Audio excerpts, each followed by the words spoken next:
Hello guys, welcome to Cold Waters. Today our mission is to intercept a landing force that's heading towards Narvik in northern Norway. And right now we're just trying to hunt these guys down. As you can see, we got a boat icon coming down the coast here, so that's a surface fleet.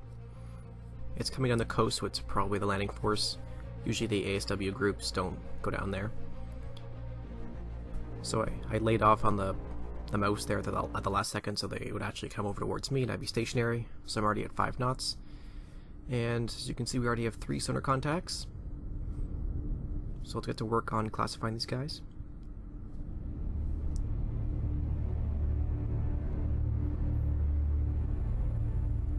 So the first contact here looks like it's a surface, maybe a freighter.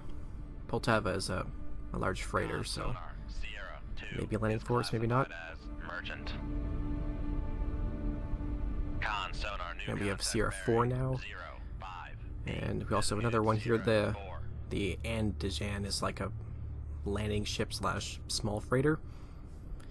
And seeing as we already have 4 contacts, I think this might be the landing force. Usually you don't see more than 2 or 3 in a usual service group anyways. That's not navigator. This looks like it could be a warship. I don't know these well enough yet to actually know most of them already, but this looks like it's a Crested 2. Sonar Sierra 1 is classified as escort. So we have a new contact, Sierra 5.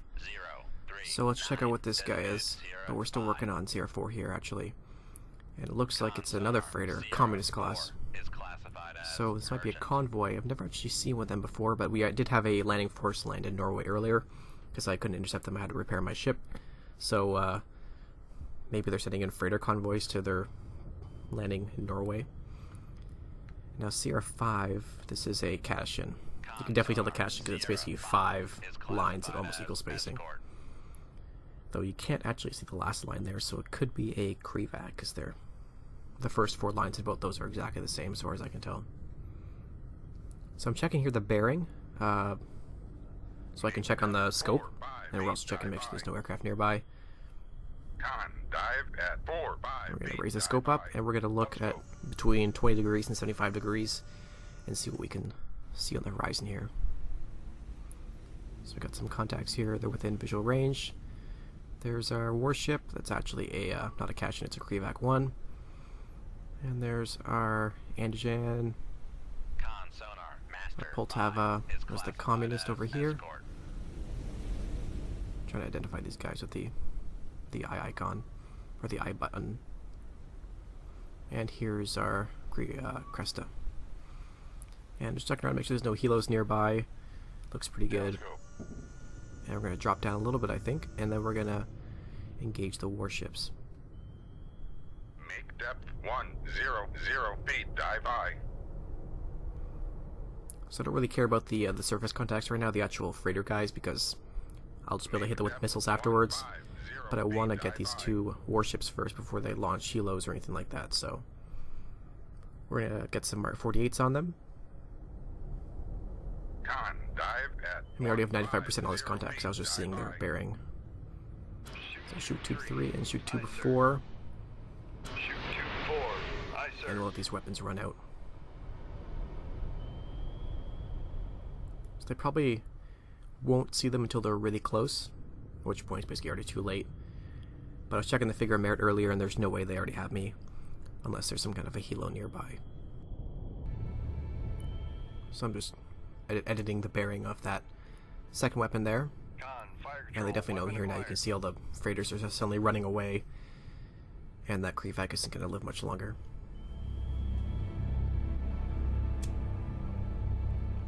So we lose our contact, not all the way, but we've lost kind of the bearing on the actual Cresta, and there's also an aircraft nearby, definitely a helicopter. Though I doubt they know where I am because all we have are torpedoes in the water right now. So I don't know exactly where that guy is, but I know that he's farther than the actual icon says because you can see his bearing. We knew earlier. So activate the weapon, and it's already on him. And we're going to come to PD now and see if we can have a check on those freighters over there, because that service ship isn't gonna, the warship isn't gonna last much longer either. Upscope. So we're putting the scope up, and we're looking around, just checking the range on these surface ships, and there goes the Cresta. Master 1, last bearing 093. Contact breaking So up. they're still all pretty close. Definitely within weapons range, so we're going to get some missiles on them. So all I have right now, actually right now I'm checking for a helo because there's apparently one nearby, but I can't see him. But we have 2 harpoons in the tubes. The 2 larger freighters probably need 2 of those each, or a Tomahawk. But I'm going to just shoot what I have right now. Lower the radar mast. The Andijan should only take 1 of these though, so I shoot 1 at him. And then we shoot tube 2 kind of more towards the other ships. Aye, sir.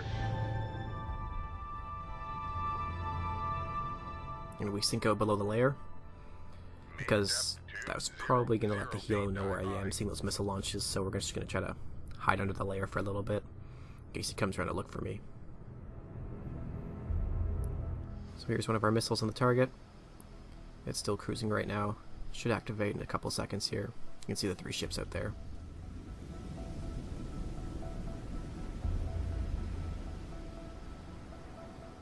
So 2 freighters over there on the right side, and then suddenly this missile goes over towards the Andijan thingy, which only takes 1 missile, so bit of a waste because both missiles actually take it, but whatever. Master 3, last bearing. So I'm going to load up some harpoons, and maybe actually probably some Tomahawks here because I want to hit those 2 freighters. A Tomahawk will definitely kill them, 1 each, but I need at least 2 harpoons on each one, so let's see how this goes. And oh, hi. So he probably knows exactly where I am right now. And we've got weapons loaded. So I just figure, at this point, fuck it, he knows I'm here. Shoot it, and immediately leave a torpedo in the water. So I'll head flank cavitate, full dive from the planes, and we're going to get out of here. Try to get below it before it activates on the first pass. Con sonar lost contact. Master 2, last bearing 0. Passing 3. Con sonar. And torpedo's got me right now. Torpedo in the water. Bearing 0. But we're going to get under it before it can actually dive down to get me on the first pass. Passing. Con sonar no longer cavitating. So we're safe for the next 20 seconds, basically.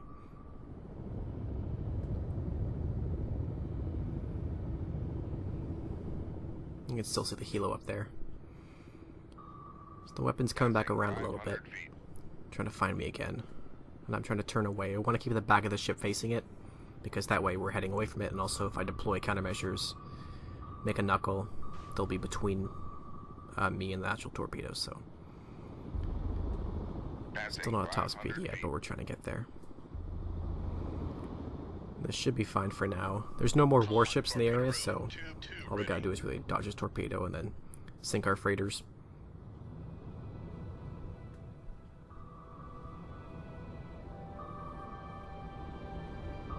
So I'm trying to make a knuckle here by tilting the ship, or basically going full one direction, full the other way, but I don't get a knuckle off, so I just deploy countermeasure instead, noisemaker. And the torpedo's heading that way, so we're turning this way. The airdrop torpedoes don't have much fuel, so you just really gotta dance around a little bit and let these guys run out of fuel, and they'll blow up. Con maneuvering, making turns for 2-5 knots. So we're going full port, full starboard, get a knuckle out there, Knuckle formed. and it's turning that way, so I'm going to actually turn back around to port and try to keep the back of my ship facing that weapon.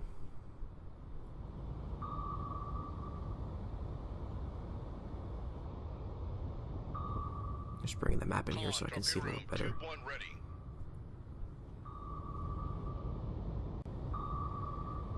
Con, knuckle formed. Getting a knuckle out there. Usually I'd be altering my depth a little bit more, but since I'm already basically at 400 feet, if I go above 400 feet, I'm going to cavitate right away.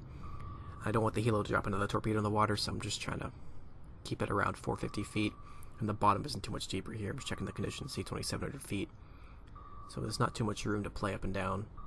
Con, knuckle But formed. we should just be able to fool this guy for a couple minutes here with some noisemakers and knuckles. So I bring it up a little bit here. And then we're going to dive down and just try to get some more basically a different angle on the actual torpedo. So he's coming in to the side. I'm getting ready to deploy a noisemaker here. But actually he runs out of fuel right before that. So we are gonna head back towards the wreck of the Krivac, and then we're gonna try to kind of hide around him. That'll make enough noise that the aircraft, the helicopter, won't be able to really hear us passively. I'm just checking around for him right now. So right now we're right above the Krivac, the wreck of it. And it's making lots of noise down there because it's basically breaking up. And so that should make enough ambient noise that might be a little harder for the helo to actually find us. Make it a little easier to hide anyways, but right now we're loading up some missiles. And we're going to engage those actual freighters over there. So I raise the radar mast, check the bearing, and I shoot a harpoon at the Poltava because he's already damaged. I already hit him with one harpoon earlier when I basically shot right when the torpedo was dropped by the helo. So one weapon on him, and the helo goes right over top of us. And I'm thinking, oh crap, oh crap. And he just keeps on going, like... So, okay. That's fine by me. I'm not sure what he's thinking, because there's obviously I'm right here. The missile just came out of the water. But I'm just trying to sink below the layer again, and hide in case he stops to listen nearby. Okay, so if we get the layer between us, and also we have the noise of the Krivac, that should help us hide. So our harpoons are about to get this Poltava. He's going. So I bring us up in depth a little bit. We can launch missiles at 200 feet. You can see the helo goes over top of us right again. And he has no idea where I am somehow. We have that layer actually at 133 feet. So we should be able to actually stay a little bit below it and launch our Tomahawk on the communist class over there. And of course the helo's still looking around. Here's our filthy communist class freighter. I like the name actually, it's pretty funny. And the in-game models are actually really nice in this game. As you can see, he's just chugging away from his buddy there. Screw rescuing the crew, he just exploded, we're out of here, I guess that's what he's thinking.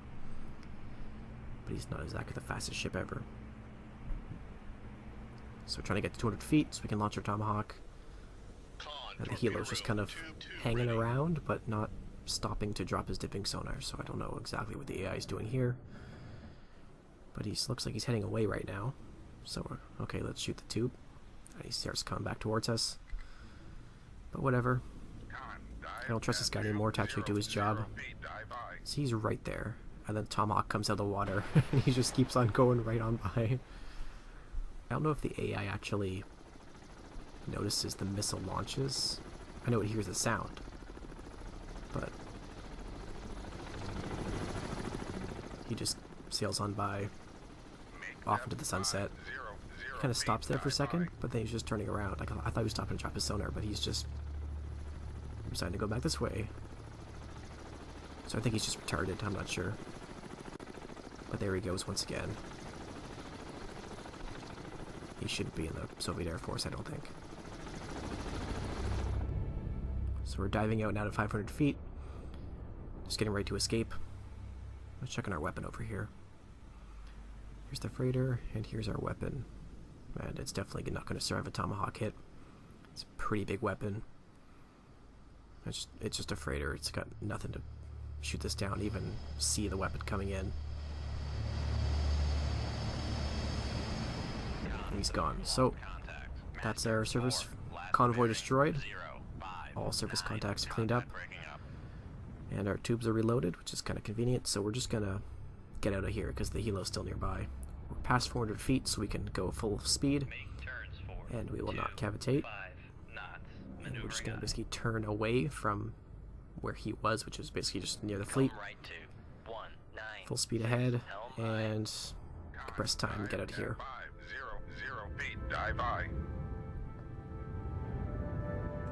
So we compress a little bit of time here, and within a minute or so we are far enough away. All service contacts down. But of course that actually wasn't our mission objective because that wasn't landing force, that was just a freighter convoy. But of course we still get the silver medal because tonnage, right? Yeah. Thanks for watching, guys. That's about it for this video. Appreciate your comments below, and I'll see you in the next one. Goodbye.